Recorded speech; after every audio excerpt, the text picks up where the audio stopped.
दोस्तों, इस दुनिया में कोई भी ऐसा इंसान नहीं है जिसके पास कोई प्रॉब्लम ना हो, और इस दुनिया की कोई भी ऐसी प्रॉब्लम भी नहीं है जिसका कोई सॉल्यूशन ना हो।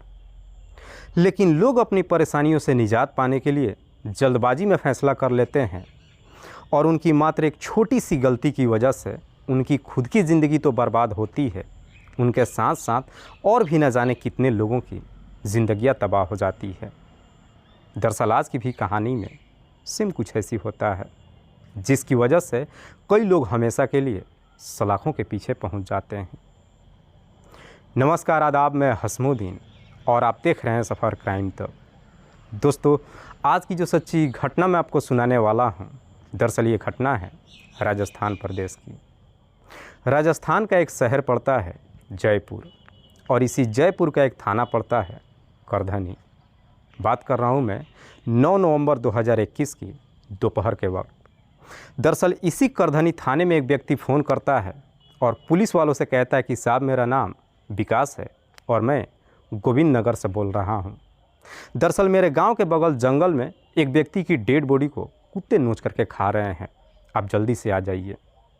पुलिस को जैसे ही सूचना दी जाती है, पुलिस फ़ौरन अपने टीम के साथ जब घटनास्थल पर पहुंचती है तो देखती है कि वाकई में जंगल के अंदर एक डेड बॉडी पड़ा तो था, लेकिन वो पूरी तरीके से लगभग जल चुका था, जिसे कुत्ते नोच करके खा रहे थे। वो डेड बॉडी इस स्थिति में भी नहीं थी जिसकी पहचान की जा सके। हालांकि वहाँ पे काफ़ी सारे लोग भी मौजूद थे। पुलिस जब उन लोगों से पूछताछ करती है तो उनमें से कुछ व्यक्ति पुलिस को जवाब देते हुए कहते हैं कि साहब, हम ये डेड बॉडी पिछले 3-4 दिनों से देख रहे थे, लेकिन हमें लग रहा था कि शायद ये डेड बॉडी किसी जानवर के थे। लेकिन कुत्ते जब इस डेड बॉडी को नोच करके खा रहे थे, तभी हमें इस व्यक्ति का पैर दिखाई दिया। वहाँ पे मौजूद लोग जब इस तरह का बयान देते हैं, पुलिस उनसे फिर से सवाल करती है कि क्या आप लोग इसे जानते हैं। इस पर वहाँ का हर व्यक्ति पुलिस को जवाब देते हुए कहता है कि नहीं साहब, हम इसे नहीं जानते हैं। हालांकि पुलिस घटनास्थल की बड़ी बारीकी तरीके से मुआयना भी करती है, लेकिन पुलिस को वहाँ पे कोई सबूत नहीं मिलता है। हालांकि उस डेड बॉडी को देख करके साफ अंदाज़ा लगाया जा रहा था कि उसकी हत्या लगभग 5 से 7 दिन पहले की गई होगी। इसीलिए पुलिस अब डेड बॉडी को अपने कब्जे में लेकर पोस्टमार्टम के लिए भेज देती है, और फिर अज्ञात अपराधियों के विरोध में हत्या का मुकदमा दर्ज करने के बाद इस केस की जाँच पड़ताल शुरू कर देती है। दरअसल पुलिस को इतना तो मालूम चल ही चुका था कि हत्या यहाँ पे नहीं की गई है, बल्कि कहीं और की गई है, और डेड बॉडी को यहाँ पे लाकर के ठिकाने लगाया गया है। इसीलिए पुलिस सोचती है कि ज़रूर इस डेड बॉडी को किसी न किसी गाड़ी के माध्यम से लाया गया होगा, क्योंकि वहीं पे बगल में एक सफ़ेद कलर की बोरी भी पड़ी हुई थी। इसीलिए पुलिस अब सच्चाई पता लगाने के लिए लगभग 1 सप्ताह पहले से लेकर के 9 नवंबर तक के एरिया के जितने भी सीसीटीवी होते हैं सबको खंगालना शुरू करती है। और पुलिस जब सीसीटीवी को चेक करती है तो आखिरकार 4 नवंबर 2021 को रात्रि के वक्त एक लाल कलर की स्कूटी दिखाई देती है, जिसे एक व्यक्ति चला रहा था, और एक महिला पीछे सफ़ेद कलर की बोरी लेकर के बैठी हुई थी। दरअसल वो बोरी सेम वैसा ही था जैसे घटनास्थल पर मिला था। उस स्कूटी के नंबर भी सीसीटीवी के अंदर साफ साफ दिखाई देता है। इसीलिए पुलिस अब स्कूटी के नंबर के माध्यम से गाड़ी के मालिक की डिटेल्स निकालती है, तो मालूम चलता है कि वो गाड़ी किसी शक्ति सिंह शेखावत के नाम पर रजिस्टर्ड है। शक्ति सिंह, जिसकी उम्र है लगभग 42 साल, जो इसी जयपुर के झोटवाड़ा इलाके का रहने वाला है। पुलिस को जब सारी डिटेल्स मिल जाती है, पुलिस इसी डिटेल्स के आधार पर 10 नवंबर 2021 को अपनी टीम के साथ झोटवाड़ा में शक्ति सिंह के घर पर पहुँच जाती है, तो देखती है कि वाकई में वही स्कूटी घर के सामने खड़ी हुई है। शक्ति सिंह, जो ऑलरेडी शादीशुदा है, जिसकी पत्नी का नाम है मंजू शेखावत। मंजू, जिसकी उम्र लगभग 38 साल के आसपास है। पुलिस जब शक्ति सिंह के घर पे पहुंचती है तो सबसे पहले आस पड़ोस के लोगों से शक्ति सिंह के बारे में पूछताछ करती है। इस पे आस पड़ोस के लोग पुलिस को जवाब देते हुए कहते हैं कि साहब, शक्ति सिंह पिछले 1 सप्ताह से कहीं गायब है, और सबसे बड़ी बात कि उसकी पत्नी को थोड़ी सी भी कोई फिक्र नहीं है अपने पति को लेकर के। पड़ोसी जब इस तरह की बयान दे देते हैं, उसके बाद से पुलिस अब शक्ति सिंह के घर में जाती है और फिर उसकी पत्नी मंजू से उसके पति के बारे में पूछताछ करती है। लेकिन मंजू पुलिस के सवालों को सही तरीके से जवाब नहीं दे पाती है, जिसकी वजह से पुलिस को मंजू के ऊपर ही शक चला जाता है और इसी शक के आधार पर पुलिस मंजू के साथ साथ उसके स्कूटी को भी हिरासत में लेकर के थाने में पहुंच जाती है और फिर मंजू से उसके पति की हत्या के बारे में सख्ती से पूछताछ करती है। पुलिस जैसे ही अपनी थोड़ी सी सख्ती दिखानी शुरू करती है, आखिरकार मंजू भी मजबूर होकर के अपनी सच्चाई कबूल कर लेती है और पुलिस वालों को जवाब देते हुए कहती है कि हाँ साहब, मेरे पति की हत्या किसी और ने नहीं बल्कि खुद मैंने ही किया है और जो स्कूटी पे महिला दिखाई दे रही थी वो महिला कोई और नहीं बल्कि मैं ही थी। मैं अपने चेहरे को कपड़े से ढक रखी थी। मंजू जब अपने जुर्म कबूल कर लेती, उसके बाद से पुलिस अब मंजू से उसके पति की हत्या की वजह पूछती है। इस पे मंजू जब अपने ही पति की हत्या की पूरी कहानी बताती है तो वाकई में इसे सुनने के बाद खुद पुलिस भी कुछ देर तक मंजू की तरफ देखते ही रह जाती है। दरअसल मंजू और उसके पति शक्ति सिंह की शादी करीब 20 साल पहले होती है। शादी के जब कुछ साल के समय गुजरते हैं, शक्ति सिंह के 2 बच्चे भी हो जाते हैं, जिसमें एक बेटी है और एक बेटा। फिलहाल शक्ति सिंह की बेटी की उम्र लगभग 17 साल के आसपास है और बेटे की उम्र 12 साल। शक्ति सिंह के 2 बच्चे हो तो जाते हैं, बड़े भी हो जाते हैं, लेकिन बावजूद इसके शक्ति सिंह को अपने परिवार को लेकर के थोड़ा भी चिंता फिक्र नहीं होता है। दरअसल शक्ति सिंह ना तो अपने परिवार को लेकर चिंतित होता है और ना ही कोई काम धंधा करता है। दरअसल शक्ति सिंह एक नंबर का शराबी हो जाता है। काम धंधा तो करता नहीं है, घर में जो भी पैसा होता है पैसे लेकर के जाता है और उन सारे पैसों को शराब में उड़ा देता है, जिसकी वजह से शक्ति सिंह के घर की माली हालत काफ़ी ख़राब हो जाती है। हालांकि शक्ति सिंह की पत्नी मंजू अपने पति को सही रास्ते पर लाने की तमाम कोशिश करती है, लेकिन शक्ति सिंह अपनी पत्नी की एक बात नहीं मानता है। घर की माली हालत जब हद से ज़्यादा ख़राब हो जाती है, उसके बाद से मंजू अपने घर की जिम्मेदारी अपने कंधों पर ले लेती है और फिर अपने घर से लगभग 4 किलोमीटर दूर मार्केट में अपनी एक कपड़े की दुकान कर लेती है। कपड़े की जब दुकान करती है, समय के अनुसार दुकान भी चलने लगता है और आमदनी भी होने लगती है, लेकिन हद तो तब हो जाती है जब शक्ति सिंह दुकान में जाता है और दुकान से ज़बरदस्ती पैसे ले लेता है और फिर उन पैसों को शराब में उड़ा देता है। हालांकि जब आमदनी होने लगती है, उसके बाद से मंजू भी अब अपने पति को ज़्यादा दबाव नहीं डालती है। दुकान जब ठीक ठाक चलने लगता है, उसके बाद से मंजू अपनी दुकान पर एक नौकर भी रख लेती है, जिसका नाम है पंकज शर्मा। दरअसल पंकज को वो 8,000 की तनख्वाह देती है।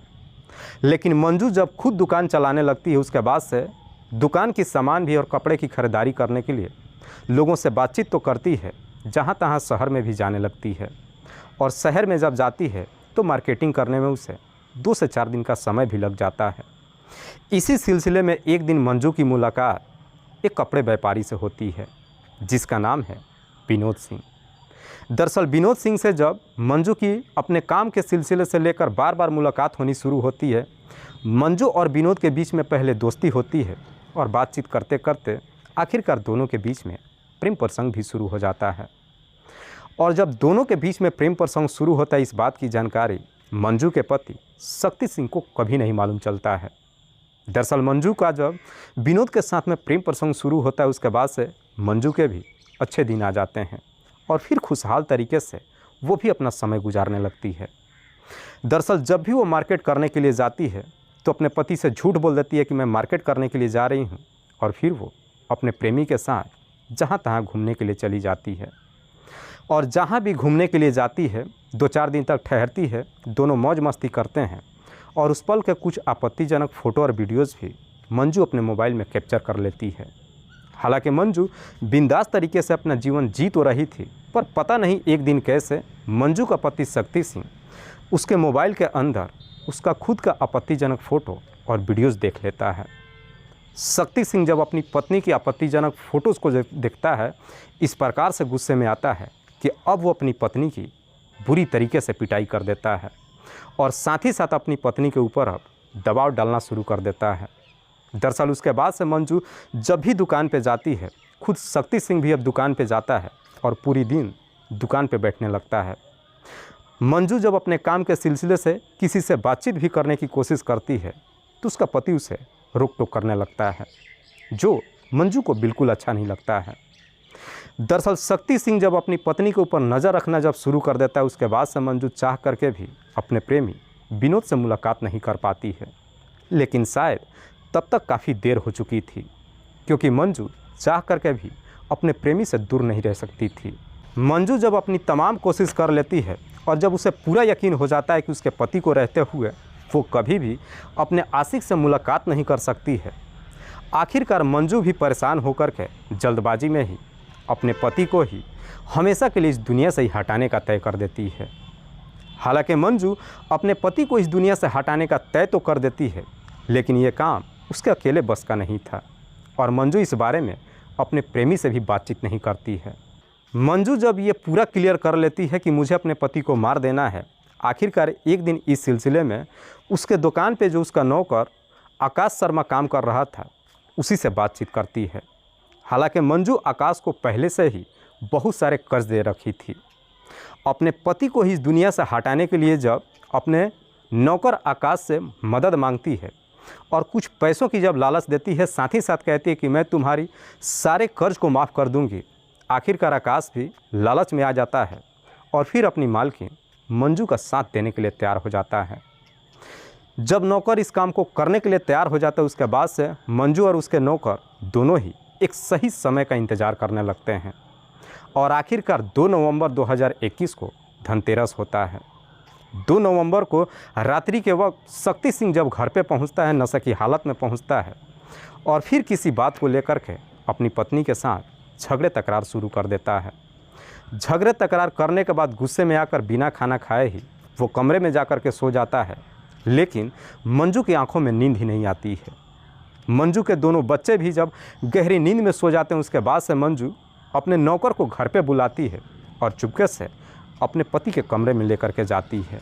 उस वक्त शक्ति सिंह जो कि गहरी नींद में सो रहा था, सोते वक्त ये दोनों मिल कर के शक्ति सिंह की गला दबा करके हत्या कर देते हैं। शक्ति सिंह की मौत तो हो जाती है, लेकिन अब सबसे बड़ा सवाल था कि आखिरकार उसकी डेड बॉडी को उतनी रात को ये ठिकाने कहाँ पे लगाए। इसीलिए जल्दबाजी में मंजू खुद अपने घर के अंदर से एक बड़ा सा ट्रॉली बैग लेकर के आती है और उसी ट्रॉली बैग के अंदर अपने पति की डेड बॉडी को रख करके पैक कर देती है और फिर उसे अपने घर के अंदर ही छुपा देती है। हालांकि वो डेड बॉडी को अपने घर के अंदर 2 दिनों तक छुपा करके रखती है और अगले दिन जब मंजू के बच्चे अपने पिता के बारे में पूछताछ करते हैं तो मंजू अपने बच्चों से झूठ बोल देती है कि दरअसल तुम्हारे पिता किसी काम के सिलसिले से कहीं बाहर गए हुए हैं। पर जैसे ही 2 दिन का समय गुजरता है, आखिरकार घर के अंदर बैग में जो डेड बॉडी पड़ा हुआ था उसमें से बदबू आनी शुरू हो जाती है, जिसे लेकर के अब मंजू काफ़ी परेशान हो जाती है। 4 नवंबर 2021 को रात्रि के वक्त दिवाली होती है, सारे लोग दिवाली में मग्न होते हैं। इसी मौके का मंजू फ़ायदा उठाती है। दरअसल 4 नवंबर 2021 को रात्रि के वक्त ही मंजू फिर से अपने नौकर को घर पे बुलाती है और उस ट्रॉली बैग के अंदर जो उसके पति का डेड बॉडी पड़ा हुआ था लेकर के सीधे अपने दुकान पे चली जाती है और फिर अपनी दुकान में ही उस सूटकेस के अंदर आग जला देती है, जिसको उसके पति की डेड बॉडी लगभग आधी से ज़्यादा जल जाती है। जब डेड बॉडी जल जाती है और चेहरे की जब पहचान नहीं होती है, आखिरकार उन सारे डेड बॉडीज़ को एक सफ़ेद कलर की बोरी में पैक करते हैं और फिर मंजू अपनी स्कूटी लेकर के आती है। आकाश स्कूटी को चलाने लगता है और मंजू उस बोरी को लेकर के पीछे बैठ जाती है और वहाँ से लगभग 8 से 9 किलोमीटर दूर गोविंद नगर इलाके में जाते हैं और फिर गोविंद नगर इलाके के ही एक जंगल में उस बोरी को फेंक करके वहाँ से वापस अपने घर चले आते हैं। वाकई में मंजू जब ये पूरी कहानी पुलिस को बताती है, उसके बाद से पुलिस मंजू के तहरीर पे उसके नौकर आकाश को तो गिरफ्तार करती है, साथ ही साथ पुलिस अब मंजू के प्रेमी विनोद को भी गिरफ्तार करती है। हालांकि पुलिस जब विनोद से पूछताछ करती है और अपनी जब तमाम कोशिश कर लेती है, पुलिस को ये मालूम चल जाता है कि मंजू ने जब अपने पति की हत्या की थी, इस बारे में अपने प्रेमी विनोद को कुछ भी नहीं बताई थी। इसलिए पुलिस को विनोद के खिलाफ कोई सबूत नहीं मिलता है, जिसकी वजह से पुलिस अब विनोद को छोड़ देती है। उसके बाद से पुलिस मंजू और उसके नौकर आकाश को जिला अदालत में पेश करती है, जहां से इन दोनों को ही जेल भेज दिया जाता है। दोस्तों, इस पूरी घटना के बारे में आप क्या सोचते हैं? आप अपनी राय हमें कमेंट बॉक्स में ज़रूर दीजिएगा। जाते जाते मैं आपको बता दूं कि कुछ मेरे व्यूअर्स हैं जो रोज़ाना मेरे इस वीडियो को देखते ही नहीं हैं, बल्कि अपना कीमती समय निकाल कर मुझे अपना प्यार भी देते हैं, जिनमें से एक का नाम है सनी सिंह। सनी सिंह जो हजारीबाग के रहने वाले हैं। दूसरे मेरे व्यूअर हैं संजय श्रीवास्तव। संजय श्रीवास्तव जो बलरामपुर उत्तर प्रदेश के रहने वाले हैं। लास्ट मेरे व्यूअर हैं यूसुफ पठान। यूसुफ पठान जो संत कबीर नगर उत्तर प्रदेश के रहने वाले हैं। मैं अब तमाम व्यूअर्स को तहे दिल से शुक्रिया अदा करता हूं। कल फिर मिलते हैं एक और नई सच्ची घटना के साथ। तब तक के लिए जय हिंद, जय भारत।